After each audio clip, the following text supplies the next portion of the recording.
when he comes to a P-diddy party. This is what happens to the white man. When they come to one of my parties, this is what happens to them.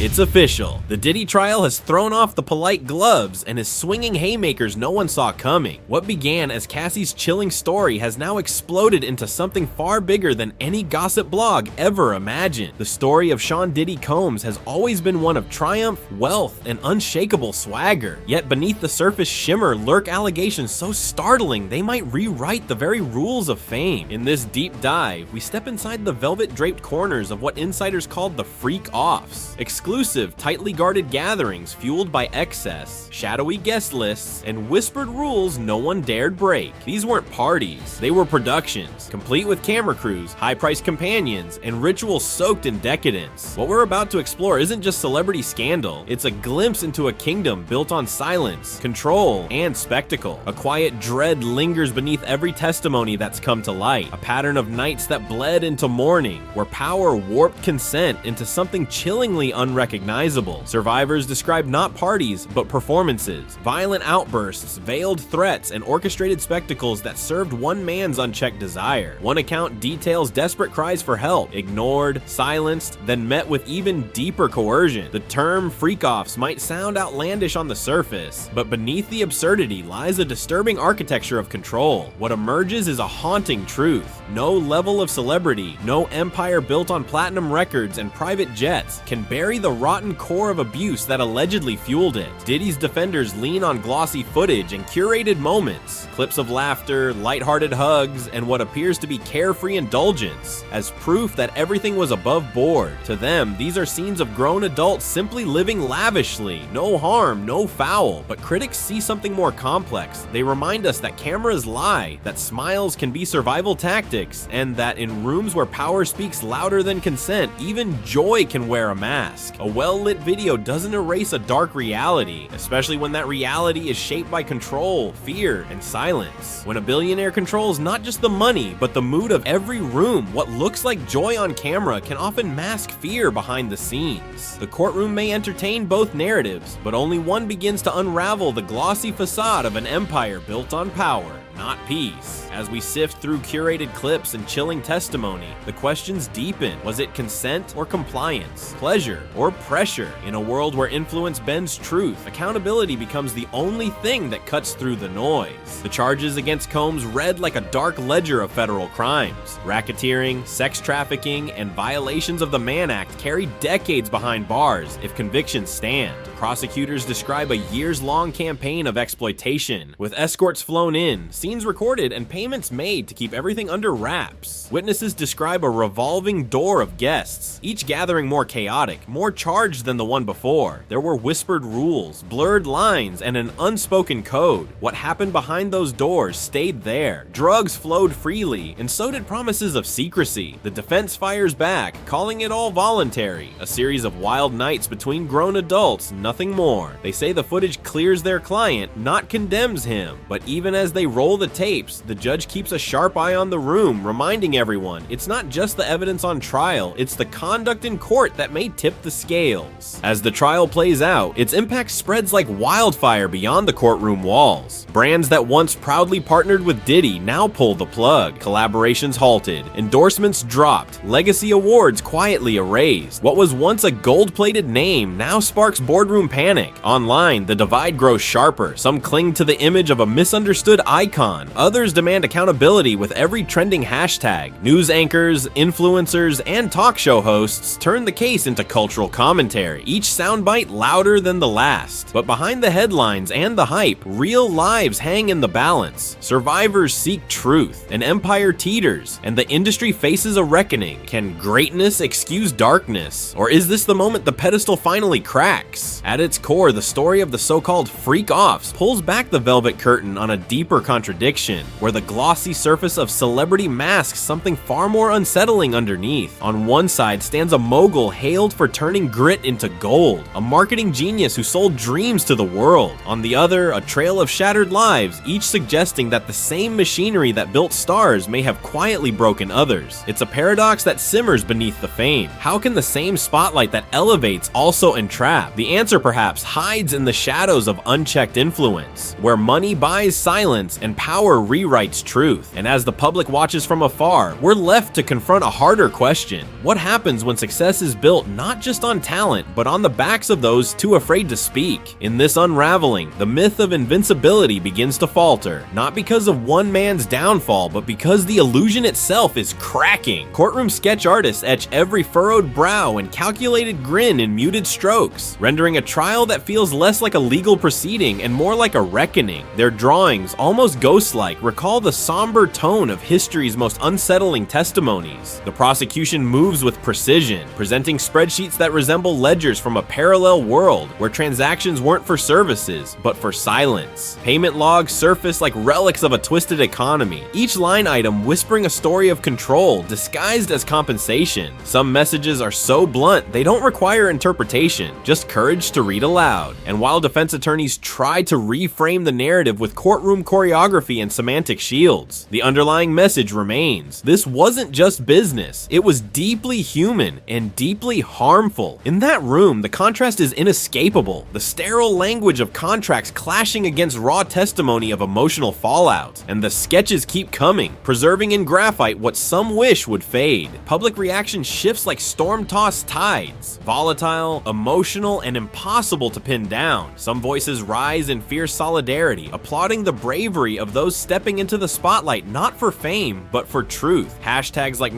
#Believe Survivors trend with urgency, carrying the weight of countless untold stories. Meanwhile, others cling tightly to a legacy they don't want tarnished, nostalgic for an icon who once embodied resilience, success, and the soundtrack of a generation. Social media turns into a modern-day coliseum. Every live stream from the courthouse, every legal thread, every influencer think piece becomes part of the noise. Analysts dissect testimony like game film. Comment sections fracture into digital war zones, half courtroom, half confessional. And as the case unfolds in real time, the stakes stretch far beyond guilt or innocence. It's no longer just about one man. It's about the culture that built him, the silence that protected him, and whether the world is finally ready to change the script on what power can and cannot buy. Behind closed doors, the war is clinical. In rooms lined with whiteboards, coffee cups, and high-stakes tension, legal teams pore over every syllable, every frame, every flagged transaction. A misplaced word could spark doubt. A single video frame could unravel a narrative. Every motion to admit or exclude evidence becomes a battle of chess and nerve, because one slip might swing the entire verdict. Prosecutors thread together testimony like a needle through fabric, crafting a storyline of manipulation cloaked in excess. They lean into patterns, repeated names, recurring settings, a rhythm of coercion. The defense, meanwhile, paints a different picture, one of adult freedom, private choices, and blurred moral lines. They frame it not as a crime, but as a lifestyle misunderstood by outsiders. Judges become the tempo setters, ruling with clipped phrases, eyes sharp, knowing each decision reverberates far beyond the bench. And as cameras flash outside the courtroom, reporters sculpt the day's events into headlines that pulse across phones by dinner time, framing a trial whose outcome may be decided in the court of public opinion before the jury even leaves the deliberation room. Beyond the headlines and sound bites lies a quieter, heavier reality, one lived by the alleged victims, many of whom never asked for the spotlight now trained on them. Every court appearance is a personal reckoning played out on a public stage. To testify is to bleed in front of strangers, reliving nights laced with confusion, fear, and powerlessness, with every detail dissected, debated, and doubted. For some, the act of speaking out becomes a reclaiming, a defiant step toward healing in a system built to silence. For others, it's a re-traumatizing cycle, where the courtroom feels less like a path to justice, and more like another stage for scrutiny. Cross-examinations poke at memories, headlines reduce complex lives to clickable drama, and the world watches from behind phone screens, quick to judge but slow to understand. And still, they come forward, not for fame, but for closure, for accountability, for the hope that somehow this time the truth will be enough. But inside that hope is an ache, the ache of knowing that justice and truth don't always walk hand in hand. As the trial grinds forward, shockwaves ripple through the very foundation of the entertainment industry. Executives once comfortable behind tinted glass now peer nervously into their own boardrooms. Artists with million-dollar deals suddenly find themselves double-checking the fine print. Labels are rewriting contracts to include stricter morality clauses. Managers, once tasked with protecting egos, now pivot toward risk mitigation,